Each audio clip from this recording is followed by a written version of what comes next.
Good evening and welcome to another episode of Engine Talk. I believe this is episode 23. And yes, I did say good evening. Typically I'm not doing videos at this time of the evening, but I did receive a package today and I'm just so excited about it. I was inside looking at it, playing with it a little bit, and it is the one that's right here. From my friend Bill and Sasha. It's evening time. Sasha is going nuts. So this engine talk video is really not so much about engines, although I did pull an engine out that I don't believe that I've shown yet here. So I'm only calling this engine talk because I've got an engine here. It's really going to be tool talk and talk about some time and effort I spent rearranging some of the things in my room here in my closet, which if you're not interested in seeing those pictures and hearing me talk about that, I'll save that to the end so you can just stop then. So what I'm going to talk about first here is this is the box that I got from Bill today that's got some new and upgraded tools in it, and we're going to talk about that heavily.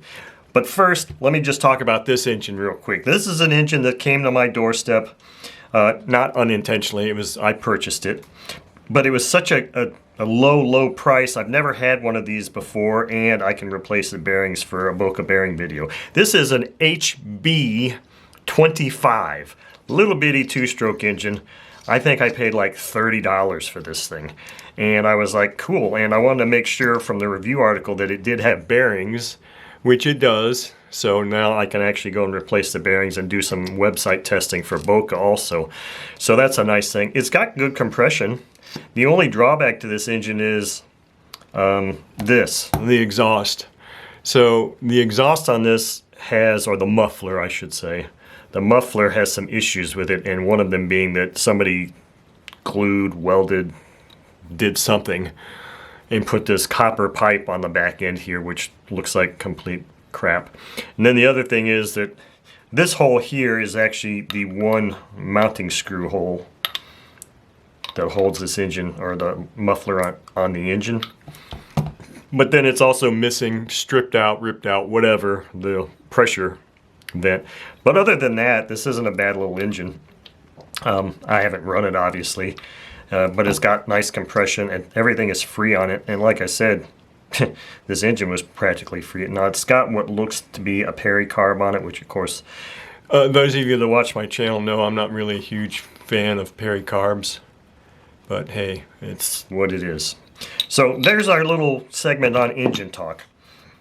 Now let's go to this. Now I've got this piece of paper on here because these are the instructions that Bill gave me for this box, and it's also obscuring both my address and his.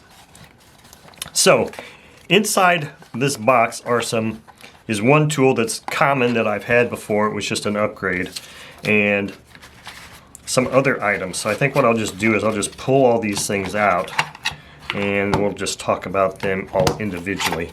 I don't know where you get these boxes, Bill, but they're really cool. I mean, I guess they're actually Lab Snacks, Quick Bites from Thorpe. I don't know where you get these, but these boxes are really nice. I like them. So anyway, what do we got here? We got some pieces and some parts here. These two things. This is the common tool, the normal cam bearing tool. I've got a bearing on it here that I sent back to Bill. This is one that, let me zoom in here some so you can see this better. It had the larger end piece here, and Bill's ground this down so that it's got more of a flat lip so that I can get into tighter places. And so this is the same tool I had. I sent it to him, and then he had sent me another one too. Let me look in my, I don't know if this is the one that, yeah, so this is the one I used just recently when I extracted an Enya bearing, and that was in this little container here. That's the original, or not all the original, but some of the stuff that Bill had given me there. So that's basically all this tool is. It's just yet another one of these tools. So now I have two of these. So I've got longer longevity because Bill has cautioned me that these tips are not heat treated, which he's recommending that when Boca makes theirs, that they at least heat treat the tip to make them harder, less brittle. because he said this is low carbon steel. I should have Boca make theirs out of tool steel. But he says don't heat treat this area because these still need to remain flexible and not brittle. So that's what I'm going to be talking to Boca about on my meeting that I'm going to have with them. Let's go to this other, no, let's just go to this things first. So I guess Bill got kind of tired of watching me. Well, I kind of got tired of it too. Watching me pound, actually he uses the word bang and we'll get to that. Pound bearings out on a piece of wood that's chucked in this vise. Or that's why I put, you know, this tape on here to protect the outer case from that. And I've never had an issue with damaging any cases like that. In some instances, I would actually use double-sided or thicker tape that was actually kind of more shock absorbing. But that didn't give me a firm enough grip surface. Because I'm on a shaky table here. It's not like this is a big wooden table. It's just a folding table in my room. So that's, he, I guess, got tired of me and saying, hey, I got this beat up piece of wood. So he gave me these. This is a Delrin. And this particular block has got a hole in it so I can stick the crankshaft in the crankshaft when I'm installing the rear bearing. I can stick that in there. So let me just go ahead and put this out here like this. So what I'll have to do is I could do it like this, but many crankshafts are a little bit taller, so I'm gonna have to do something like this and then just really tighten the living crap out of it. And I was testing this. I didn't have an engine disassembled that I could sit here and pound on, but it seems pretty firm. And then this piece here actually will replace my wood piece that I used to tap the front of the crankshaft out of the crankcase to get them out, get it out of the crankcase. So this is beautiful. And it's funny because I didn't realize what all this was until I was reading this note. I'm sitting here staring at these things like, what did this come from the movie 2001, A Space Odyssey? Is this the obelisk? Because that's what I thought this was. I was like, wow, is this like a sci-fi thing here going on? Because it kind of looks like an obelisk. But so that's what those are. And Bill, you're such a genius and so creative, and I am so grateful to you because this is awesome. This is great. I am going to replace using those hardwood pieces of wood that really apparently didn't turn out to be so hard after all because I was beating the crap out of them. So let's go to this note. Let me just start reading this note now because it gets really interesting here, and there's one thing on here that's in this thing that I still haven't quite figured out. This is a new tool that Bill designed and made. I don't know if he's always had one or this is just something he designed and made for me. I don't know, because in one of my last videos I was talking about how you could kind of insert these cam bearings. This is a cam bearing insertion tool that you could maybe make them go too far in the case or whatever. So let me read this note here because all this stuff ties together with this note. It says, David, here's your tool back modified to fit better. Also, a few more tools for you to test out. See, so I love this because I'm testing things. First, a new bearing insertion tool, this guy, that you can adjust the depth of the bearing in the case. Okay, so it says retract the collars. So you retract all, it's got 3 rotating collars here. Retract the collars, push it in until it hits the wall. And this is where I get a little confused. So I don't have a crankcase that's empty right now at all. I wish I did, but I don't. And I was thinking about waiting until I had one before making this video, but I was so excited about this video that I want to just make it even though I don't have a crankcase. Now I've got plenty of crankcases coming to me, believe me. But so what I think he's saying here is push it in until it hits the wall, which push this in until it hits the wall. And I believe when he says the wall, he means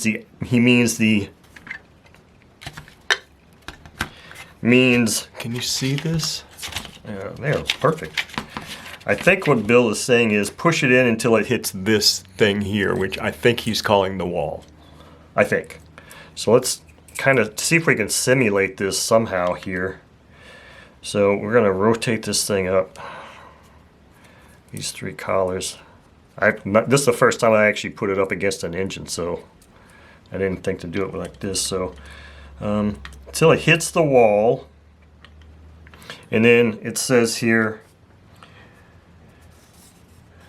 hits the wall, move collars to contact the case. So pretend like this cover is off. So what I do is I go in until it bottoms out, basically. Rotate this until this part is touching this part of the case, I believe. And this is where I get lost then, because it's like, if it's already against the far wall there. So this would be the part that just sits on there, and it is a stop. So, but then it goes on to say, hits the wall, move the collars to contact the case, then set the gap where the bearing will go in. That's the part that gets me confused, Bill. I'm not sure I'm following that, because if I've already rotated this so that it's touching the wall, or touching the case here, and then that's the part that actually sits on the case, how is there any way to adjust the bearing gap? And I guess what he's saying is that amount of play that I thought I was feeling before, where you could push the bearing in a little bit too far, or it doesn't have to be. I don't know. I'm having a hard time with this. But I believe that, so it says, move the collars to contact the case, then set the gap where the bearing will go in. So I'm not sure about that part. So it seems like what you would do is I would do this, and then this here, I would kind of lock that in place. Now, as far as setting the gap where the bearing is, I mean, how can you do that if you've got to have, maybe it's just a matter of why. So maybe it's the order of operations here that I'm not understanding. Setting the gap of the bearing, let's see here. Retract the collars, push it in until it hits the wall. Oh, maybe the wall is this. Maybe when he says retract the collars, push it in until it hits the wall, maybe this is the wall. Move collars to contact the case, then set the gap where the bearing will go next. So basically, maybe it's just about adjusting one of these to the proper depth of how far I want the bearing to go in, and then locking it into place. That's what I'm getting out of this. And I know this may be long and drawn out here, but I'm trying to figure this out at the same time. So I think that maybe is what Bill is saying here. I don't know about, he can clarify in email when he reads this or sees this, but I think that's what it means, is this will act as the mechanism to actually contact that, and also at the same time set the depth. But anyway, so this is a tool that you will see in operation coming up very soon, because I'm going to be testing these tools, and at the same time, to test them, I'll be inserting them with this tool, because I'm going to start using this new tool so I can figure out how to work it. Because in my opinion, this also looks like another portion that potentially Boca could fabricate if they so desire. I mean, installation, this is awesome, but I need to understand this exactly so that I can explain it to Boca. But so yeah, this is I like just looking at this stuff because it's such beautiful craftsmanship. Okay, so let's go on to the next thing here. Next is another valve removal tool that should fit early OS 4 strokes and others. So here's another valve removal tool. And I believe I had one video where I demonstrated the first iteration, maybe prototype number 1 or whatever. And I think I don't know if I mentioned in there about it'd be nice if this was a circular thing that went around there as opposed to like having a spade lug or whatever. This looks much nicer, much better. So it'll be interesting to see when I can use this next. Typically, valve, removing the valves is not something I typically do a lot of. But you never know when I will. So you'll be seeing this tested also. Let's see here. With that is a tweezer with plastic tips, non-magnetic. So we've got some plastic tip tweezers here. These are fantastic. Look at that. That's really beautiful. That's incredible. Those are really... Where do you get all this stuff? Stainless, made in Italy. These are fantastic, Bill. Thank you very much. I mean, this is Excelta. These are beautiful. You were just so generous and kind, Bill. It's incredible. Thank you very much. Let's see here. And then the Delron block to replace the wood one that you used to bang on stuff. Another Delron pad with a hole in it to use as a base to rest the cases on to bang in the bearings. Steel vise can mess up the sealing faces of the case. Delron will work better. Yeah, I've never ever messed up the case of an engine using the vise as I had, but obviously Delron will be definitely better. So that pretty much sums up that. Now what I'm going to do is, those of you that don't care about my reorganization of my closet, that's fine. Go ahead and drop off now, because I was getting very frustrated with it, because I looked in my photo album to see if I still had pictures of what it looked like, because I didn't think about taking before and after pictures today. But I'm going to scroll through. I'm going to put up the real pictures on here when I edit the video, but what I'm going to do now is I'm just going to scroll through here and talk about the pictures as I put them up.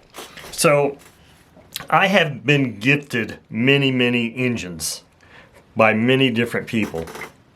Bill, Jim, Harvey, I mean, all kinds of people.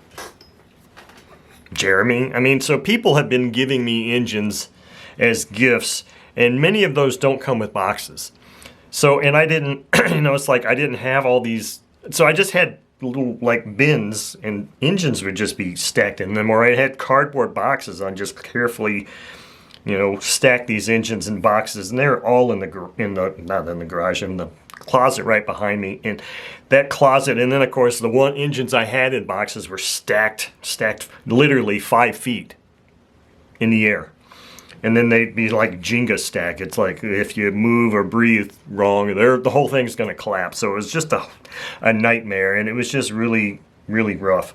So I was like, I got to find another way to do this. So the first image here I'm going to show you is a box that my partner gave me.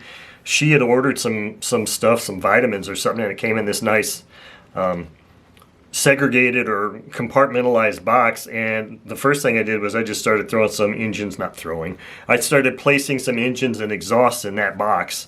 And I was like, wow, that's a neat box, but that's only one. I don't have any more of those boxes, and it's a cardboard box. So I was like, well, I'm going to go to the store, one of those home improvement stores, and start looking for other things. So I got this other tote right here, and it's only tall enough or deep enough to handle one layer of engine boxes. And of course, you can see it's not really all that huge, because it's not like I've got a ton of space in here. I've got to try to maximize the space in this room the best I can. So I've got some OS engines in there, and an Irvine engine, and some other stuff. So I filled that up, and then on top of that, I took that off when I took this picture. I had a layer of propellers that were just laying around in my closet. So the next picture is the white shelves that I had been using. I've been using them for a long time, but they didn't have engine boxes on them like they do now. These two lower sections have engine boxes. They had boxes of other garbage, just stuff. I mean, it was just really, really rough. So all those tall stacks of boxes, I'm like, well, I'm going to put all the biggest boxes I've got on the bottom and just go from largest to smallest to keep the weight down to the bottom. And this is much better. I mean, I can store them better, but it's one of those things where now it's too deep. Those things are too deep, and if I'm trying to find a particular engine, I got to sit there and dig them all out again. And same thing with that last picture with that tote. I can, when I take the lid off, I can see the tops of the boxes, but I can't see the sides. So it's like I still have to go in there and dig for what am I looking for? And I guess if I look for the silver lining in all this, it's like if I know I'm looking for a particular engine and it takes me going through every single one of those things to find it, well then at least I've visibly seen and touched all these engines, and I'm starting to get some muscle memory there. So that's kind of what that area looks like. Now the next one here is the area inside my closet in this little tall chest cabinet thing. It's actually a towel cabinet for towels. Has 5 drawers in it. And let me see here. Yeah, so the bottom drawer, and so the 3 bottom drawers that are deep have engines in them. So this one has engines lightly, nicely kind of placed in there, and then here's another one where there's more engines placed in there, and then here's the top one where there's even more engines placed in there. I didn't realize I had so many engines without boxes, but I do. And then here are the top 2 drawers on that.